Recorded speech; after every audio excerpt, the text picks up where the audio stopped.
Jai Hind students, welcome to my YouTube channel. Students, push yourself because no one else is going to do it for you. No one else is going to do the things for you. You will be in charge of making your own decisions. Do not let anyone manipulate your choices, and you have to push yourself to the edge as no one is going to do it for you. It's your life and it's your success journey. With that positive note, students, let's begin today's session. Today we are going to start with fluid mechanics, in which we'll be discussing about laminar flow and turbulent flow. And before that, students, we need to concentrate on streamlines, right? And I would like to mention one thing, that if I use the term fluid, then the term fluid, it covers both liquids as well as gases. Actually, anything that flows, that may be termed as a fluid. In order to understand streamlined flow, let us consider a liquid which is assumed to be flowing through a pipe of the shape as shown in the figure, right? This section has got large cross-section area, while this section has got smaller cross-section area, right? An element of the liquid, suppose it possesses velocity v1 at point A, velocity v2 at point B, and velocity v3 at point C. Now, as the liquid flows from this section to the other section, and when it passes through points A, B and C, then if it happens so that while moving along the path A, B, C, the successive elements of the liquid also possess velocities v1, v2 and v3 when at points A, B and C respectively, then such an orderly flow of liquid is called streamlined or steady flow, right? So basically, the flow of a liquid is said to be steady, orderly, streamlined or laminar if every particle of the liquid follows exactly the same path of that of its preceding particle and has the same velocity, that is both in magnitude as well as direction, as that of its preceding particle while crossing that particular point. So such a flow is said to be a streamlined flow. Here the path ABC, that represents a streamline. Actually, the fixed path followed by an orderly procession of particles in the steady flow of liquid is what we call as a streamline. So basically, a streamline may be defined as a path which may be either straight or it may be curved like this. It may be curved. So a streamline may be defined as a path which can be either straight or it can be curved, such that the tangent to it at any point indicates the direction of flow of the liquid at that point. At this point, students, suppose at point X, the direction of the flow of liquid will be given by drawing a tangent at this particular point. This will give you the direction of the flow of the liquid. Now, if the streamline is curved like this, then at a point, suppose this is point Y. At this point, the direction of the flow of liquid would be given by drawing a tangent at this particular point. So this arrow will indicate the direction of flow of the liquid at point Y.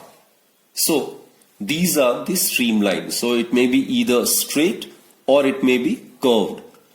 Now actually, if the lateral pressure on a streamline is same throughout, then the streamline is straight. And if the lateral pressure is different, then the streamline is found to be curved. Now we will discuss some important properties of streamlines. The first important property of streamlines is that two streamlines can never intersect each other. Two streamlines, they cannot intersect.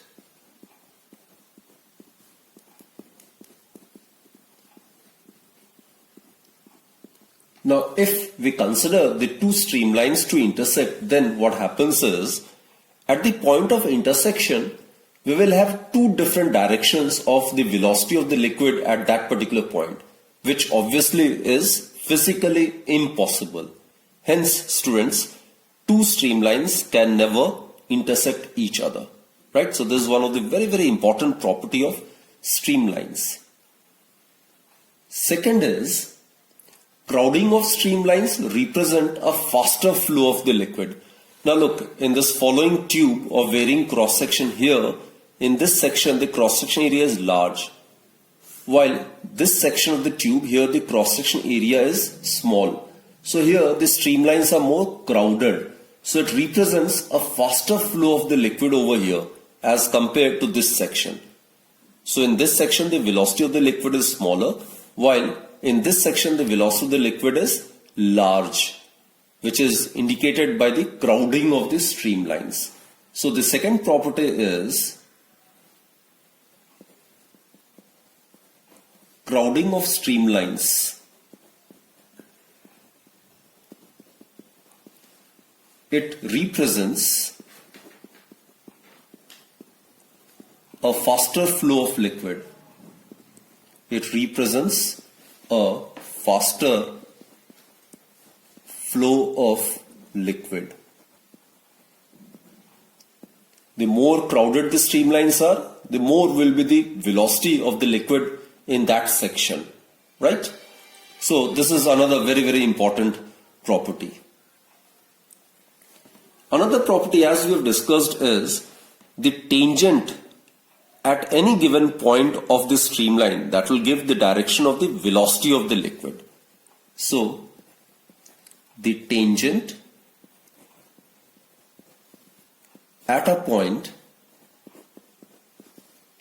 of the streamline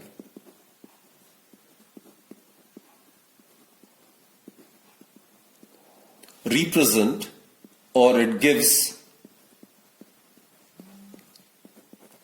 the velocity of the liquid at that point.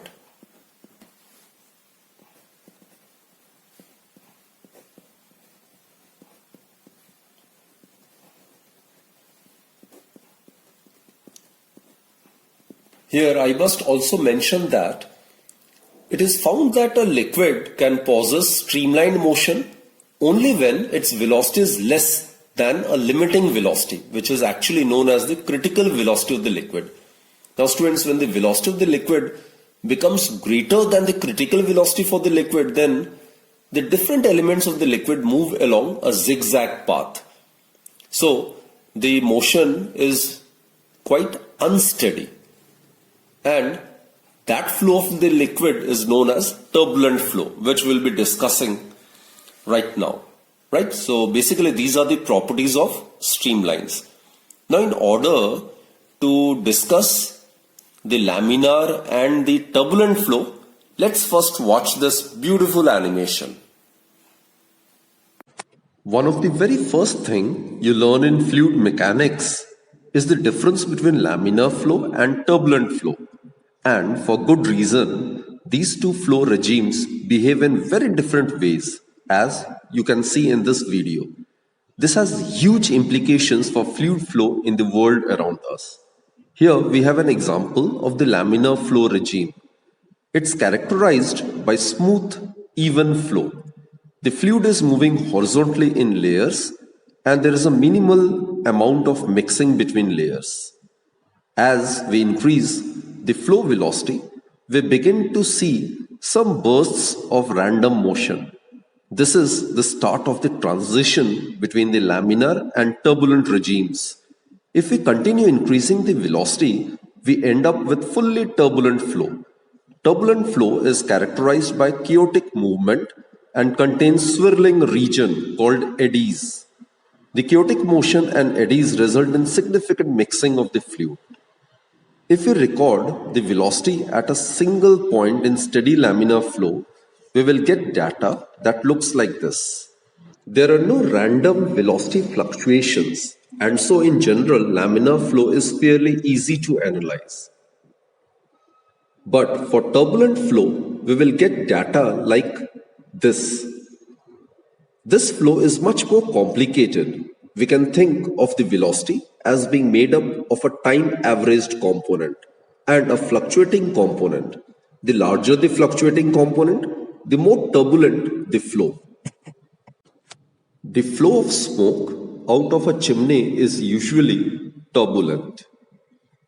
There are some other examples of turbulent flow as well, like the flow of air behind a car which is traveling at extremely high speed.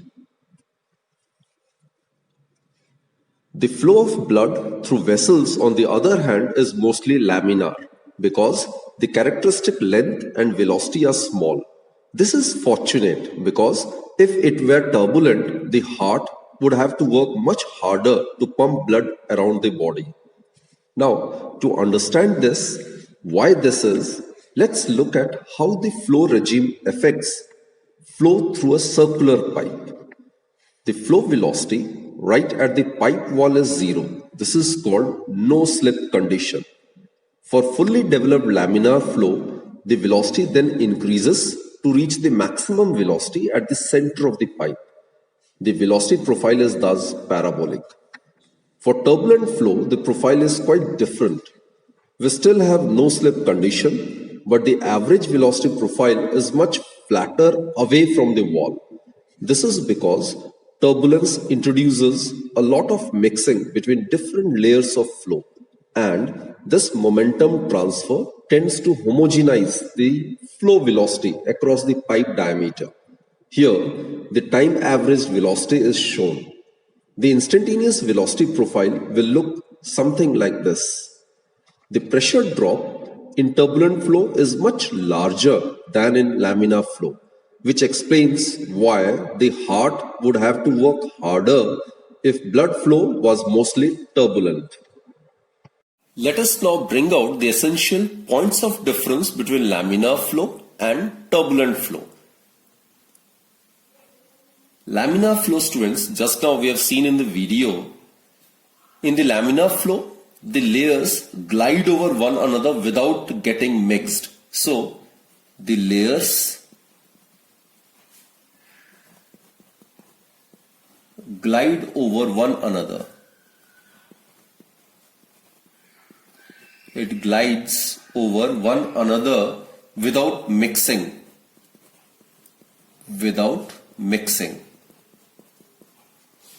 While on the other hand, in the case of turbulent flow, students, the elements of the liquid, it tends to follow along zigzag paths. The elements of the liquid follow zigzag path.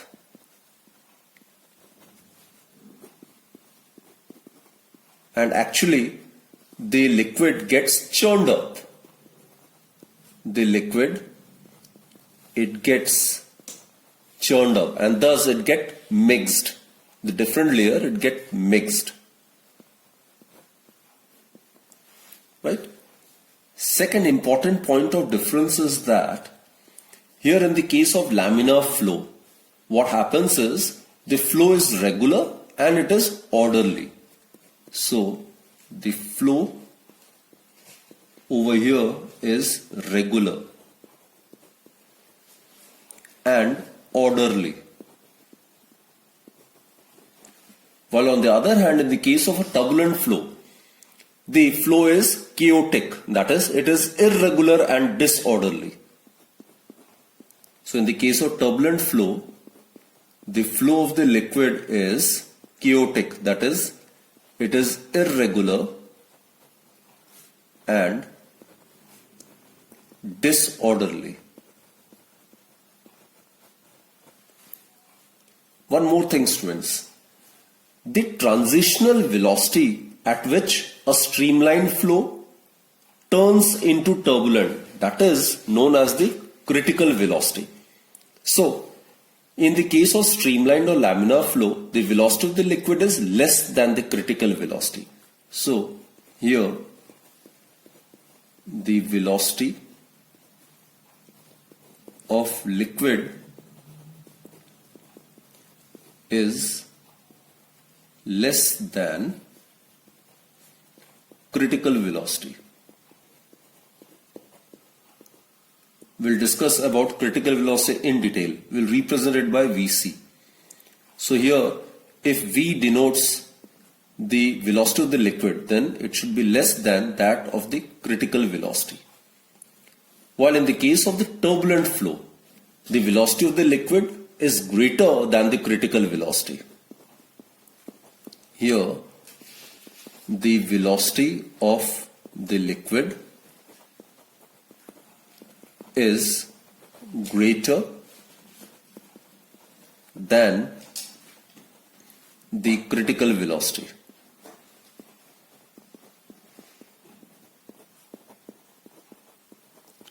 So critical velocity I will denote it by Vc. So here the velocity of the liquid is greater than that of the critical velocity. It is in this case that the flow becomes turbulent.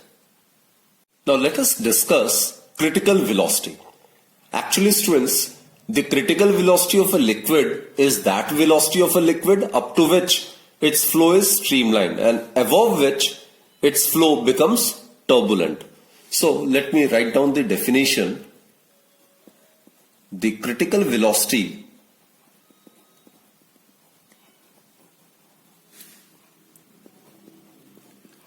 of a liquid is that velocity of liquid, it is that velocity of liquid up to which its flow is streamlined or laminar.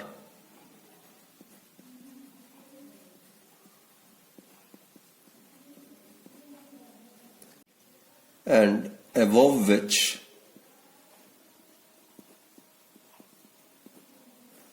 its flow becomes turbulent.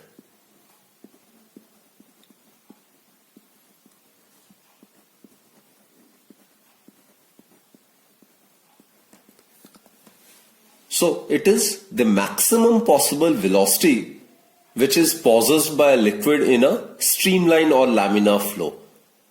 In 1883, Osborne Reynolds, he proved experimentally that the critical velocity for a viscous liquid is given by Vc, which is the critical velocity, is equal to Nr. This is a constant which is known as Reynolds number. We will have a discussion about this topic as well. Eta, which is the coefficient of viscosity of the liquid, divided by rho d. Rho is the density of the liquid and d is the diameter of the tube through which the liquid is flowing. Now this equation is also known as Reynolds formula. So this is an expression for the critical velocity of the liquid. Now students, from this formula, which is also known as Reynolds formula, the following points can be concluded. Now consider the flow of a liquid of lower viscosity, low value of coefficient of viscosity, and higher density, low value of neta and high value of rho. In such a case, it follows from Reynolds formula that the critical velocity would be very small. So this velocity can be easily acquired by the flowing liquid. So in such a scenario, the flow of the liquid tends to be turbulent or disorderly. And on the other hand students, if you consider the flow of a liquid of higher viscosity and lower density, right? In that case, the critical velocity will have a large value. So this value is too large to be possessed by a liquid. So the flow tends to be streamlined or orderly. Let us consider the critical velocity to be dependent upon the coefficient of viscosity like this. Then it is dependent upon the density of the liquid under consideration, and suppose the critical velocity is dependent upon the diameter of the tube through which the liquid flows in this particular manner. So combining the three factors, we get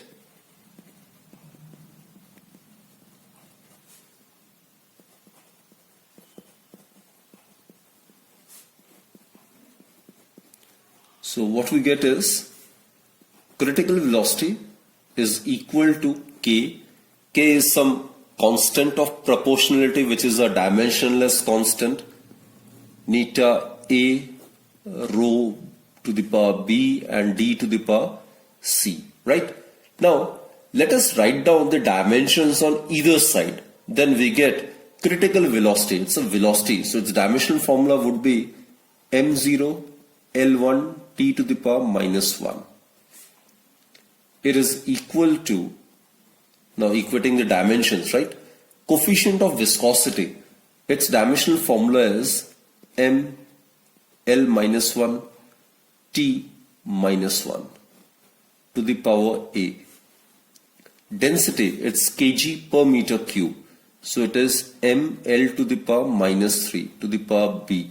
And diameter, it's meter, so L to the power C, or m to the power 0, L to the power 1, T to the power minus 1 is equal to m to the power A plus B, L to the power minus A minus 3B plus C, and T to the power minus A, right? Now, equating the powers of m, L and T on both the sides, what we get is A plus B is equal to 0. M to the power A is m to the power in the right hand side is A plus B, while in the left hand side is 0. So A plus B is equal to 0. Simply you need to equate the powers of m, L and T. Similarly, equating the power of L on both the sides, what we get is minus A minus 3B plus C, it's equal to 1. Put this as equation number 2. And equating the powers of T on both the sides, we get minus A is equal to minus 1, which implies that A is equal to 1. Put this as equation number 3. Now if you substitute this value of A equals to 1 over here, then we get 1 plus B is equal to 0, or B is equal to minus 1. Right? So we have obtained the value of A and B. Now substitute this value of A and B in equation 2. So from second, we get minus 1 minus 3 into minus 1 plus C is equal to 1.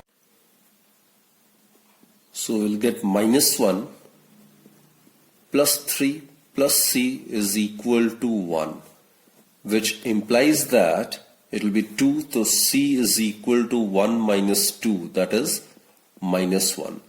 So students, we obtained the value of A, B as well as C. A is 1, B is minus 1, C is also equal to minus 1. So let's substitute these values in this particular equation. So what we get is the critical velocity, it's equal to K neta A. The value of A is 1. Rho to the power B. The value of B is minus 1. And D to the power C. The value of C is also minus 1. Therefore, critical velocity is equal to K neta divided by rho D. Now here, K is the constant of proportionality. It is a dimensionless constant. And this is actually the Reynolds number. It's a pure number which determines the type of the flow of a liquid through a pipe. And this K, as I've stated, it is Reynolds number.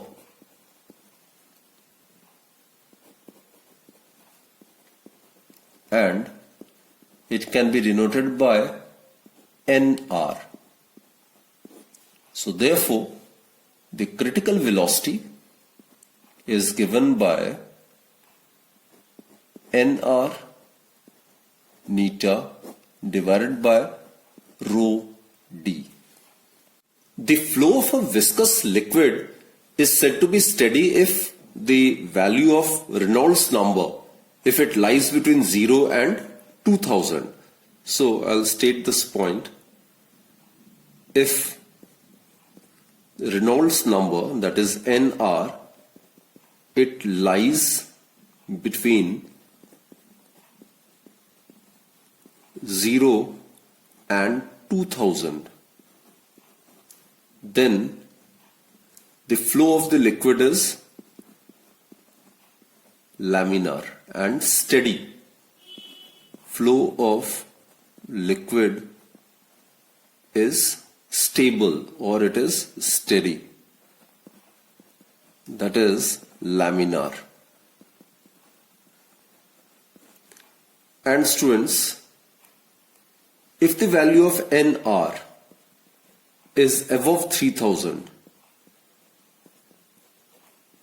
if the value of Nr is above 3000, then it is found that the flow of the liquid is unsteady or chaotic, that is, flow is turbulent.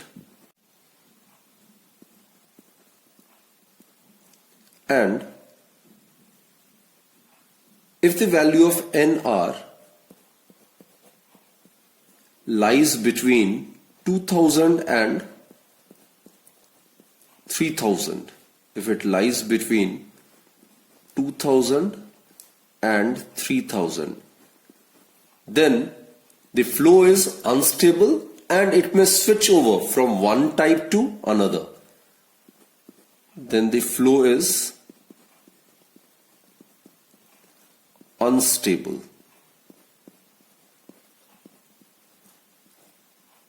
And can switch from, and it may